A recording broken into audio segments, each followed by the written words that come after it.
Nah, saudara, kini saya akan membahas mengenai apa kaitannya Natal itu dengan antikris. Tanda awalnya adalah tidak mengakui Yesus Kristus telah datang sebagai manusia. Jadi, saudara, kelompok-kelompok awal yang menolak perayaan Natal sesungguhnya adalah kelompok-kelompok yang berafiliasi dengan antikristus. Shalom Aleichem Besem Yeshua HaMashiach. Sahabat-sahabat Lentera Injil Channel dimanapun juga saudara saat ini berada. Kembali saya mengucapkan selamat Natal, selamat merayakan kelahiran Sang Firman yang telah menjadi manusia dan telah menjadi juru selamat kita. Saudara kasih Tuhan, video saya kali ini adalah membahas mengenai Natal dan Antikris. Apa kaitannya Natal dan Antikris? Sahabat-sahabat semua sudah saya jelaskan dalam video saya sebelumnya bahwa ada suatu sekte yang menolak kelahiran Sang Firman itu menjadi manusia. Dia mengatakan tidak mungkin Sang Firman itu menjadi manusia. Karena kalau Sang Firman itu menjadi manusia, pastilah kemudian Sang Firman itu akan terjerat dalam dunia materi dan terikat dalam dosa. Maka tidak mungkin Sang Firman itu menjadi manusia. Itu ajaran sekte Nasrani yang salah satu pemimpin yang paling terkenal yang menjadi lawan dari Rasul Paulus dan Rasul Yohanes disebut dengan Kerintos. Nah, saudara, kini saya akan membahas mengenai apa kaitannya Natal itu dengan antikris. Saudara kasih Tuhan, dalam sejarah gereja, ketika muncul bidat Nasrani ini yang menolak kelahiran Firman menjadi manusia, di mana ajarannya itu tidak bersumber dari ajaran Yesus maupun ajaran rasul-rasul, tetapi ajarannya itu bersumber dari kontemplasinya sendiri, ya, kontemplasi, perenungan, meditasi mereka, maka menghasilkan suatu konsep Kristus yang sinkretis, yaitu Kristus yang sinkretis antara Yudaisme, Kristen, dan filsafat Yunani. Sehingga Kristus yang diajarkan bukanlah Kristus sesuai dengan Alkitab dan kesaksian para rasul-rasul maupun kesaksian saksi mata. Apalagi sesuai dengan ajaran Kristus, jauh sekali. Oleh sebab itu, aliran ini juga menolak kitab-kitab suci. Mereka hanya menerima Injil Matius yang sudah dimodifikasi, di mana bagian kelahirannya sebagai manusia itu sudah dihilangkan atau dimodifikasi. Aliran ini berkembang karena mereka sangat gigih menyebarkan ajarannya, terutama menyebarkan ajarannya itu kepada orang-orang Kristen, terutama di Asia Kecil, di Galatia, di Efesus, dan di sekitarnya. Tujuannya untuk merekrut orang-orang Kristen mula-mula yang tidak mengenal perjanjian lama itu terseret di dalam ajaran mereka.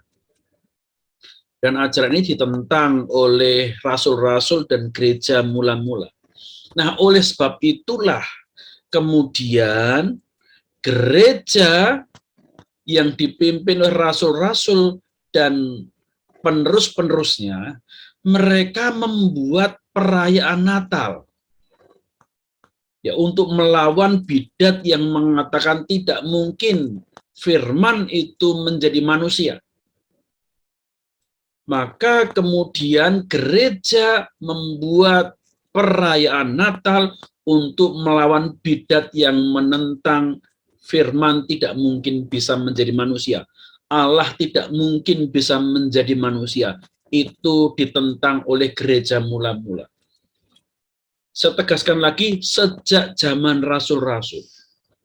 Lalu apa yang dikatakan oleh firman Tuhan mengenai kelompok bidat Nasrani yang menolak Yesus Kristus itu sebagai firman yang menjadi manusia? Mereka itulah kelompok yang disebut sebagai antikristus. Jadi saudara, di gereja mula-mula, sejak zaman rasul-rasul, yang disebut antikristus itu bukanlah suatu tokoh akhir zaman, ya, atau maksud saya bukanlah tokoh akhir zaman saja, tetapi semua kelompok yang menolak firman, yaitu Yesus Kristus, datang dalam rupa manusia, manusia yang sejati. Itulah antikristus. Saudara, Rasul Yohanes dalam surat 2 Yohanes mengatakan, sebab banyak penyesat telah muncul dan pergi ke seluruh dunia yang tidak mengaku bahwa Yesus Kristus telah datang sebagai manusia, itu adalah si penyesat dan antikristus. Perhatikan saudara, antikristus itu adalah tanda awalnya adalah tidak mengakui Yesus Kristus telah datang sebagai manusia. Jadi kalau dikatakan telah datang sebagai manusia, artinya adalah sebelum datang dia sudah ada. Ya, sebelum datang sebagai manusia dia sudah ada, telah ada. Lalu kedatangannya sebagai manusia itu hanyalah proses di mana dia hadir di dunia ini. Tetapi sebelum di dunia ini dia sudah ada, maka dikatakan dia datang. Tidak dikatakan dia tercipta sebagaimana tidak, tapi Rasul Yohanes mengatakan bahwa Yesus Kristus telah datang sebagai manusia. Ini penegasan Rasul Yohanes akan keilahian dari Yesus Kristus. Nah, penegasan Rasul Yohanes mengatakan Yesus Kristus sangat penting sekali, saudara. Kenapa? Karena kelompok Nasrani pimpinan Korintus ini membedakan antara Kristus dengan Yesus. Kristus bersifat ilahi, tapi Yesus itu manusiawi, insani. Yesus itulah manusia biasa yang lahir dari persetubuhan antara Yusuf dan Maria. Itu menurut ajaran Korintus, menurut mereka. Dan kemudian ketika dia dibaptis di Sungai Yordan oleh Yohanes Pembaptis, barulah kemudian Roh Kristus itu turun dalam dirinya. Lalu dia menjadi ilahi. Buktinya apa ilahinya? Buktinya sanggup melakukan kuasa-kuasa mujizat. Dan ketika mati di kayu salib, Kristus tidak mungkin mati. Maka Kristus keluar meninggalkan manusia Yesus itu, sehingga manusia Yesus akhirnya mati. Dan kebangkitannya adalah karena Roh Kristus kembali masuk di dalam dirinya. Maka manusia Yesus itu bisa bangkit dari mati.